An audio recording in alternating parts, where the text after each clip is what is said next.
प्रयोजनमूलक हिंदी विषय को पढ़ते हुए चौथे व्याख्यान का बचा हुआ अंश इस पांचवें व्याख्यान में समझने वाले हैं। प्रयोजनमूलक और इसका क्षेत्र, इसमें कुछ बिंदु बच गए जिसे हम इस व्याख्यान में पूरा करेंगे। हम बात कर रहे थे प्रयोजनमूलक हिंदी के कई क्षेत्र हैं। पहला, दूसरा, तीसरा था कार्यालयी हिंदी। इसके बारे में बात करते हुए हिंदी किस तरह से फारसी, अंग्रेजी और अंग्रेजी के बाद राजभाषा बनती है।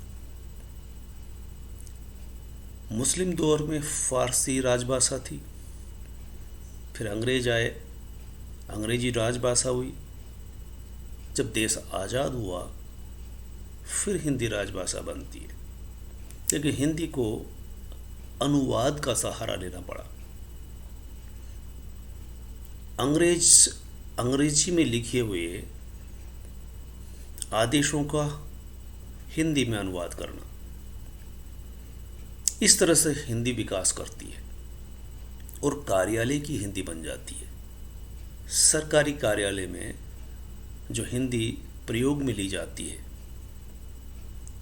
उसकी विशेषता है सहज, सरल, सुबोध और स्पष्ट होना। कार्यालय हिंदी औपचारिक होती है। दूसरी महत्वपूर्ण विशेषता है पारिभाषिक शब्दावली से परिपूर्ण होती है। कुछ तकनीकी शब्द होते हैं और वो शब्द कभी फारसी, अंग्रेजी या उर्दू के शब्द उसमें दिखाई देते हैं। जैसे कोई सरकारी कार्यालय जब दूसरे कार्यालय को पत्र लिखेगा तो उसका मजमून कुछ इस तरह से बनेगा जो आप सामने देख रहे हैं। सूचना प्रसारण मंत्रालय, पत्र संख्या 2/20/62, भारत सरकार, सूचना एवं प्रसारण मंत्रालय। इसके बाद वो आगे के आदेशात्मक शब्दों में अपनी बात कहेगा। कार्यालय हिंदी के बाद बहुत बड़ा क्षेत्र जो दिखाई देता है वह है विधि क्षेत्र, यानी न्यायालय। हर व्यक्ति जब भी उसके साथ कुछ गलत घटता है या झगड़ा होता है तो वो न्यायालय की शरण लेता है। न्यायालय में जाकर के उसे वकील करना होता है और वकील जो शब्दों का इस्तेमाल करता है, जज और वकील के बीच में जिरह बहस होती है। उसमें हम किस तरह के शब्दों को देखते हैं, ये न्यायालय की प्रयोजनमूलक हिंदी कहलाएगी या न्यायालय की कामकाज की भाषा। शुरू में या यूँ कहें कि हिंदी से पहले फारसी का प्रयोग होता था।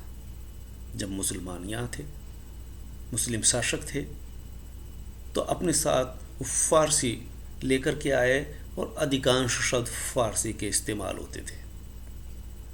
अब हम बाद में चल करके देखते हैं कि उर्दू जिसे हम कहते हैं, उर्दू के शब्द विधि क्षेत्र में ज़्यादा उपयोग में लिए जाते हैं क्योंकि वो तब से न्यायालय की भाषा रही है।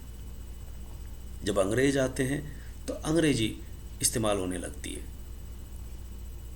और देश आज़ाद होते ही अधिकांश लोग जब हिंदी सुनते समझते हैं और देश की राजभाषा बन जाती है, तब उस पर अंग्रेजी से जो तकनीकी शब्द आते हैं, जितना संभव हुआ वो अनुवाद किया गया। इस तरह से हम यूँ भी कहते हैं कि हिंदी पूर्व की भाषाओं का अनुवाद होकर रह जाती है। इस तरह से 3-4 तरह की भाषाएं विधि क्षेत्र में चलती है।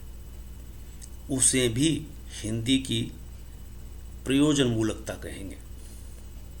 विधि क्षेत्र में प्रयोजन मूलक हिंदी कैसे समझेंगे हम, किस तरह के शब्द इस्तेमाल करते हैं वो, तो उसे हम यूँ कहेंगे सुनिश्चित, स्पष्ट और एकार्थकता लिए हुए।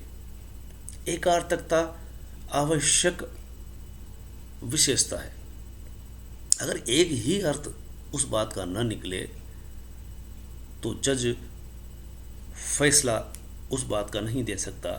वकील जो बात कहना चाहता है अपने मुवक्किल की, उसमें एकार्थकता बेहद आवश्यक है।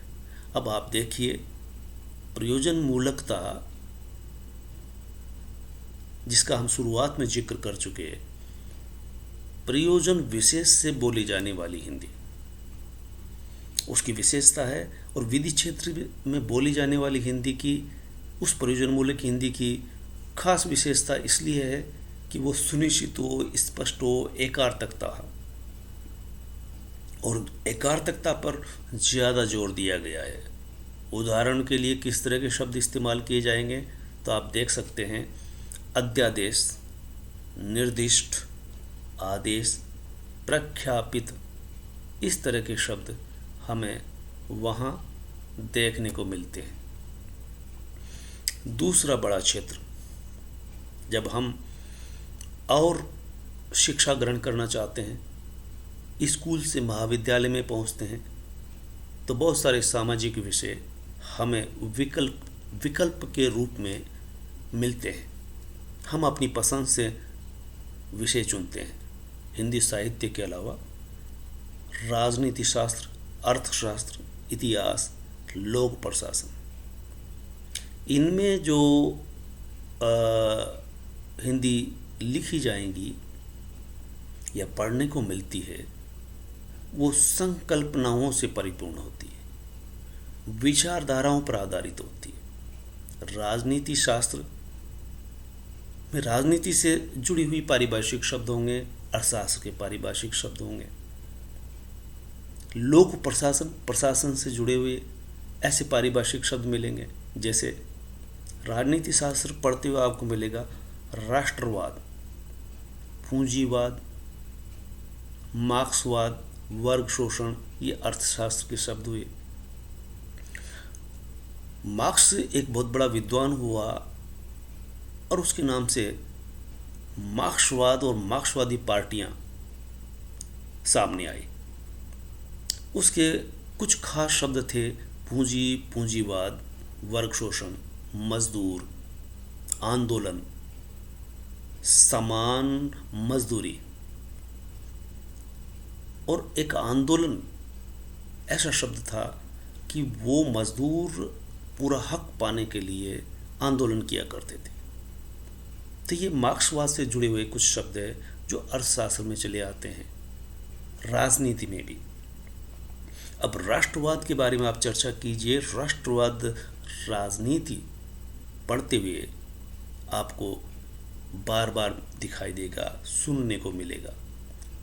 और इस शब्द के कुछ अर्थ निकलते हैं, और एक अर्थ निकल के आता है कि राष्ट्रवाद से सकारात्मक अर्थ निकलता हो हर बार, ऐसा नहीं है, बल्कि जब इसे राजनीतिक तौर पर पार्टी विशेष के बतौर इस्तेमाल किया जाता है, प्रयोग में लिया जाता है, जनता को आंदोलनात्मक रुख अपनाने के लिए बोला जाता है, या किसी पार्टी विशेष का ये जब तकिया कलाम की तरह हो जाता है, तब इसमें अंध राष्ट्रभक्ति झलकने लगती है, या ज़्यादा प्रयोग में लेने पर, ज़्यादा जोर डालने पर अन्य राष्ट्र को निम्न समझने की प्रवृत्ति इसमें निहित होने लगती है, और ये एक झगड़े का कारण बनता है।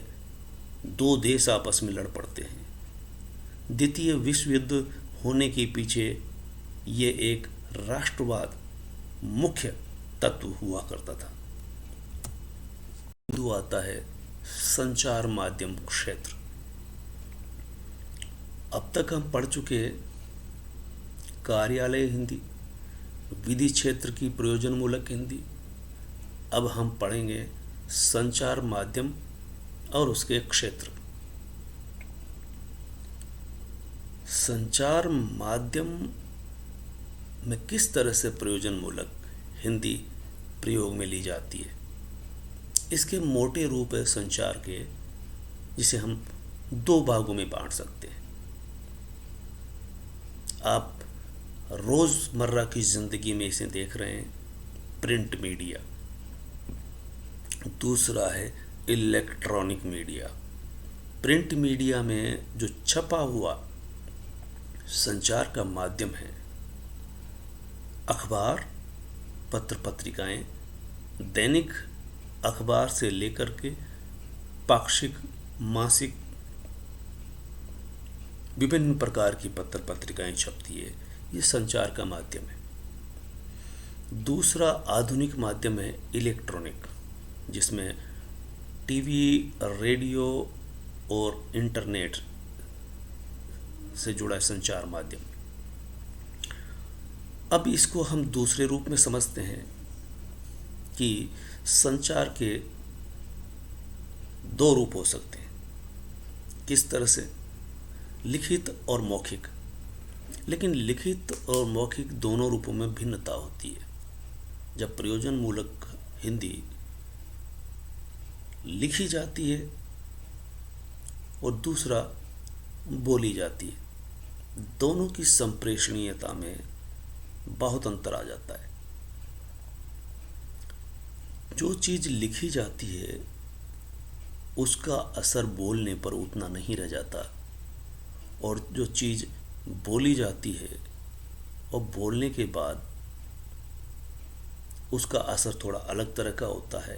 या कई बातें ऐसी होती है कि जो लिखने पर जितनी अच्छी लगती है, बोलने पर वो उतना असर नहीं करती। लेकिन यूँ कहा जाएगा कि दोनों की संप्रेषणीयता में इस तरह से अंतर आ जाता है।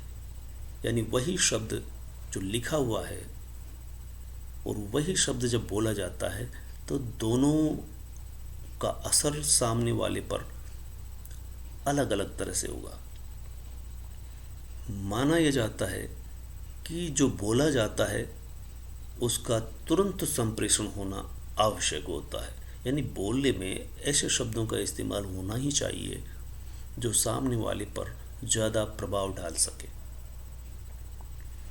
तो मीडिया यानी संचार माध्यम। मुद्रित मीडिया, जिसे हम सुबह अखबार के रूप में देखते हैं, इस मीडिया की खास विशेषता होती है, जो इसमें लिखे हुए शब्द हिंदी के हैं वो प्रयोजनमूलक शब्द होते हैं, और वो सिर्फ एक वर्ग को संबोधित नहीं होते हैं, सभी तरह के वर्ग उसमें आते हैं। उच्च वर्ग, निम्न वर्ग, मध्यम वर्ग, गरीब हो या अमीर, सभी से इस मीडिया में जीवन से जुड़े हुए शब्द मिलेंगे।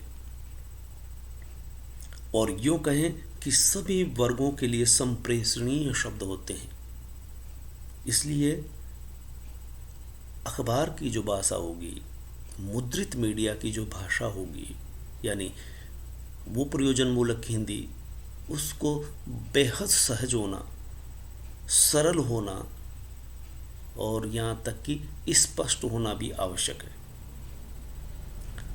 हम ये कह सकते हैं कि मीडिया अपनी पहचान को बढ़ाने के लिए या मीडिया ज़्यादा संप्रेषणीय हो, इसके लिए उसे खास करके ध्यान रखना होता है कि जो शब्द वो इस्तेमाल कर रहा हो सभी लोगों के समझ में आने वाले हो, रोज़मर्रा की ज़िंदगी के शब्द होने चाहिए। इस तरह से कहेंगे कि जीवन के सभी क्षेत्रों से जुड़े हुए शब्दों का इस्तेमाल करता है ये संचार माध्यम, चाहे वो प्रिंट मीडिया हो या मुद्रित मीडिया हो। यानी मुद्रित मीडिया, प्रिंट मीडिया और इलेक्ट्रॉनिक मीडिया, ये रेडियो, टीवी पर जब पत्रकार, संवाददाता बोलता है तो जीवन से जुड़े हुए प्रयोजनमूलक हिंदी का इस्तेमाल करता है। अगला और बड़ा पॉपुलर क्षेत्र है विज्ञापन क्षेत्र, जिसमें हम प्रयोजन मूलक हिंदी का प्रयोग देख सकते हैं। आप ये देखेंगे कि विज्ञापन हम सुबह से लेकर के शाम होने तक, या जब तक हम जागते रहते हैं तब तक विज्ञापन हमारे आसपास सुनाई और दिखाई देते हैं। विज्ञापन क्षेत्र में किस तरह से प्रयोजन मूलक हिंदी का इस्तेमाल होता है, ये हमारा अध्ययन का विषय होता है। अब तक समझते आए, सुनते आए, विज्ञापन देखते पढ़ते आ रहे हैं, लेकिन आपने कभी ये नहीं सोचा होगा कि ये भी हमारे अध्ययन के क्षेत्र में आ सकता है। ये प्रयोजन मूलक हिंदी की पहचान करने का, समझने का एक बहुत ही पॉपुलर क्षेत्र कह सकते हैं। इस तरह से हम कहेंगे कि विज्ञापन भी जनसंचार माध्यमों से संबंधित होता है। क्यों? क्योंकि जिन जनसंचार माध्यमों को हम मुद्रित मीडिया को जब हम पढ़ते हैं तो उसमें भी विज्ञापन होते हैं। इलेक्ट्रॉनिक मीडिया को जब आप सुनते हैं तो बीच बीच में वहाँ विज्ञापन सुनाई पड़ते हैं अलग अलग रूपों में। इस तरह से हम ये कहेंगे कि जो जनसंचार माध्यम है वो सिर्फ जनसंचार के माध्यम होने के साथ साथ विज्ञापन का क्षेत्र भी है। मीडिया के अलावा भी विज्ञापन दूसरे रूपों में भी होता है। यानी मीडिया में तो ये जनसंचार माध्यमों से विज्ञापन जुड़ा ही है, लेकिन जनसंचार माध्यम के बाहर भी विज्ञापन किस तरह से दिखाई देते हैं। देखिए, इन जनसंचार माध्यम के अलावा बाजार की दुकानें, दीवारें, बिजली के खंभे, सार्वजनिक या निजी क्षेत्र, उन जगहों का इस्तेमाल करते हुए या पब्लिक पैलेस पर विज्ञापन होर्डिंग बड़े बड़े दिखाई पड़ते हैं। इस तरह से विज्ञापन हमें हमारे आसपास कई रूपों में दिखाई पड़ता है। तो विज्ञापन किस तरह से अपना काम करता है, विज्ञापन को भी हम शुरुआत में देखेंगे कि इसके भी 3 रूप होते हैं। 3 रूप किस तरह से? दृश्य जो दिखाई देता है, दिखाई देने में जनसंचार माध्यमों में हम देखते हैं और जनसंचार के माध्यम भी इसे हमें देखते हैं। दीवारों पर लिखा हुआ या होर्डिंग पर लिखा हुआ दिखाई पड़ता है तो ये दृश्य विज्ञापन हुआ। दूसरा विज्ञापन वो जो सुनाई पड़ता है। सुनाई कहाँ पड़ेगा हमें? रेडियो पर। तो रेडियो पर जो विज्ञापन हम सुन रहे हैं वो श्रव्य विज्ञापन कहलाएगा। और तीसरा वो मुद्रित जो अखबार में छपा हुआ होता है उसे हम विज्ञापन का मुद्रित रूप कहेंगे। प्रयोजन मूलक हिंदी अब यहाँ कैसे काम करती है, ये है हमारा विषय। यानी विज्ञापन जिन शब्दों में लिखा जा रहा है उसमें किस तरह के शब्द इस्तेमाल किए जा रहे हैं, वो प्रयोजन मूलक हिंदी होगी। चलिए हम विज्ञापन की अंतरात्मा को समझने का प्रयास करते हैं। विज्ञापन के 3 उद्देश्य होते हैं।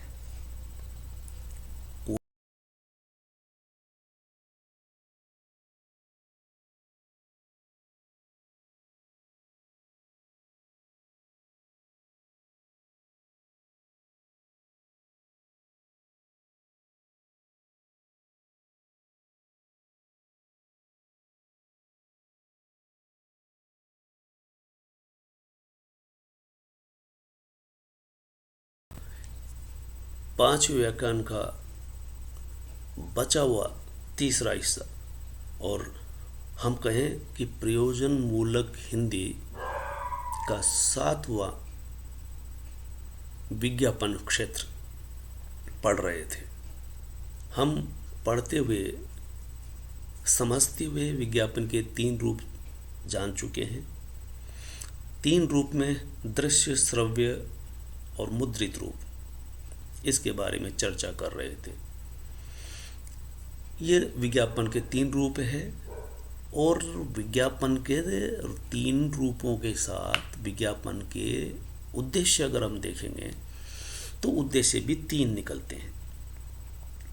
जिस विज्ञापन को आप सुनते हो, समझते हो, आप आश्चर्य करोगे कि हर विज्ञापन देने वाला उस विज्ञापन देने के पीछे उसके कुछ खास उद्देश्य होते हैं और उस खास उद्देश्यों को हम 3 रूपों में देख सकते हैं।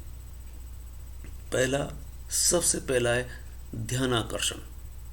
उसमें ध्यान को आकर्षित करने की क्षमता होनी चाहिए जो विज्ञापन उसने बनाया है। यानी प्रयोजन मूलक हिंदी का जब इस्तेमाल वो करेगा, जिन शब्दों का इस्तेमाल करेगा, विज्ञापन बनाने वाली कंपनी को खास तौर पर ट्रेंड किया जाता है, प्रशिक्षित किया जाता है और इसीलिए वो विज्ञापन कंपनी विज्ञापन दाताओं को अपनी तरफ आकर्षित कर पाती है कि उसका विज्ञापन कितना ध्यान आकर्षित कर पाता है या वो किस तरह की प्रयोजन मूलकता अपनाता है शब्दों की कि जो सुनने वाले को, पढ़ने वाले को आकर्षित कर सके उस वस्तु की तरफ।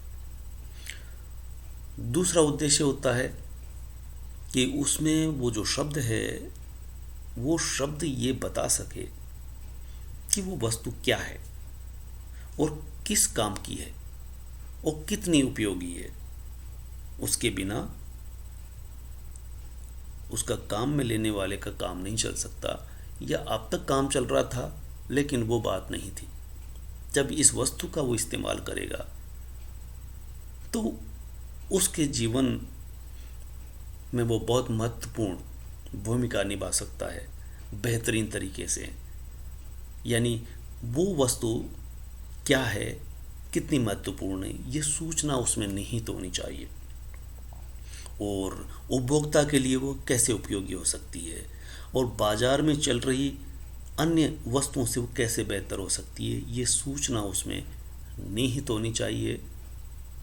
तीसरा होता है क्रय शक्ति, यानी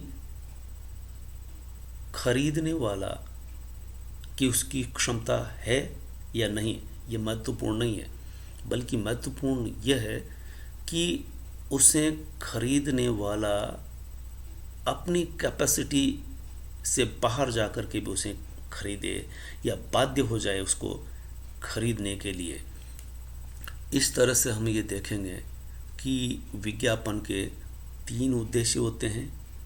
उसकी कीमत क्या है, कीमत कुछ अधिक हो सकती है, इसके बावजूद भी उपभोक्ता उसे लेने के लिए बाध्य हो जाए, कीमत को नज़रअंदाज करते हुए भी, यानी कीमत भी उसको अपने दायरे में लगे, ऐसा भी होना चाहिए। इस तरह से विज्ञापन के 3 उद्देश्य रहते हैं। ध्यानाकर्षण, जो ध्यान आकर्षण करने की उसमें क्षमता हो, सूचना उसमें पर्याप्त मिलती हो, आधी अधूरी ना हो, और वो लगभग क्रय शक्ति उपभोक्ता की सीमा में होनी चाहिए। तो इस तरह से हम विज्ञापन देखते हैं कि प्रयोजन मूलक हिंदी कैसे काम करती है। अब देखिए, स्पष्ट तौर पर हम ये समझेंगे कि विज्ञापन की प्रयोजन मूलक हिंदी किस तरह से होती है। हम कुछ उदाहरण यहाँ देने वाले हैं। विज्ञापन में उपयोग में ली जाने वाली भाषा, शब्द खास तौर से सोच समझ करके इस्तेमाल किए जाते हैं, जिसे हम प्रयोजन मूलकता कहेंगे। जैसे एक विज्ञापन आपने सुना होगा, ये हमने सोच समझ के कुछ विज्ञापन चुने हैं। विषय के कारण उद्देश्य के कारण और आपके सुने हुए देखे हुए विज्ञापन हो सकते हैं। स्वादिष्ट फलों का आहार, बच्चों के विकास का आधार। अब आप इसमें देखेंगे आहार और आधार में आर शब्द बार बार आ रहा है। लयात्मकता है, तुकात्मकता है। बेटी छुएगी आकाश, बस मौके की तलाश, इसमें भी आश आता है। दूध सी सफेदी निरमा से आए। अब ये एक वाक्य सा बनता है, लेकिन फिर भी ये आकर्षित करता है। क्यों आकर्षित कर रहा है? विज्ञापन उपभोक्ता के मन पर असर डाले, कम से कम शब्दों में हो। दूध सी सफेदी निरमा से आए। जब कपड़े रोज इस्तेमाल किए जाते हैं, गंदे होने लगते हैं, तब हर कोई ये चाहता है कि उसके कपड़े सफ़ेद हो, स्वच्छ हो, कितने सफ़ेद हो। तो कहा जाता है कि विज्ञापन लिखने वालों ने सोचा कि सफ़ेदी बहुत सी चीज़ों में होती है। चांद की चांदनी में भी होती है, मुर्गी के अंडे में भी होती है, जानवरों भी सफ़ेद रंग के होते हैं, पर वो बात नहीं जो दूध की सफ़ेदी में होती है। तो ये दावा करते हैं निरमा वाले कि उनके वॉशिंग पाउडर का इस्तेमाल करने पर आपके वस्त्र चाहे कितने भी गंदे क्यों न हो, पर दूध से सफ़ेद हो जाएंगे, पुनः नए हो जाएंगे। इसी तरह का वादा करता हुआ इसे एक साबुन आता है, लाइफ बॉय है जहाँ, तंदुरुस्ती है वहाँ। ये वर्षों से, जब से मैं बचपन से सुन रहा हूँ, बचपन से आज तक दीवारों पर, बिजली के खंभों पर, रेडियो पर, टीवी पर, अखबार में ये सुनाई पड़ता है। और कुछ समय पहले तक ज़्यादा ही सुनाई पड़ता था, जब कुछ 10-5 तरह के साबुन हुआ करते थे। अब साबुनों की इतनी वैरायटी आ गई कि अब नई जनरेशन, नई पीढ़ी वाले शायद इसे नहीं सुन पाते हों, लेकिन हमारी पीढ़ी के लोग लाइफ बॉय ये जहाँ, तंदुरुस्ती है वहाँ, एक इसमें लयात्मकता, गीतात्मकता है। अगर कोई बच्चा सुन भी लेता तो इन दो विज्ञापनों की भाषा देखिए, प्रयोजनमूलक की हिंदी देखिए कि वो किस तरह से उपभोक्ता पर असर करती है, बल्कि एक गीत का मुकड़ा की तरह लगता है। दूध सी सफ़ेदी निरमा से आए, लाइफ बॉय ये जहाँ, तंदुरुस्ती है वहाँ। इस तरह से हम ये देखते हैं कि प्रयोजनमूलक हिंदी के कई क्षेत्र है, लगभग 7 क्षेत्र हमने देखे। उसमें से 7वां विज्ञापन की प्रयोजनमूलक हिंदी हमने देखी। उसके विज्ञापन के 3 रूप देखे, विज्ञापन के 3 उद्देश्य देखे, और विज्ञापन किस तरह से बनाया जाता है ये समझने का प्रयास किया, और किस तरह से शब्दों का इस्तेमाल करता है। गीतात्मकता, लयात्मकता, इसके साथ उपभोक्ता के मन पर असर डालने वाला हो। तो हम ये देखते हैं कि विज्ञापन दाता का एक उद्देश्य होता है कि उपभोक्ता पर पूरी तरह से असर डाले। इस तरह से हम प्रयोजनमूलक हिंदी देखते हैं। धन्यवाद।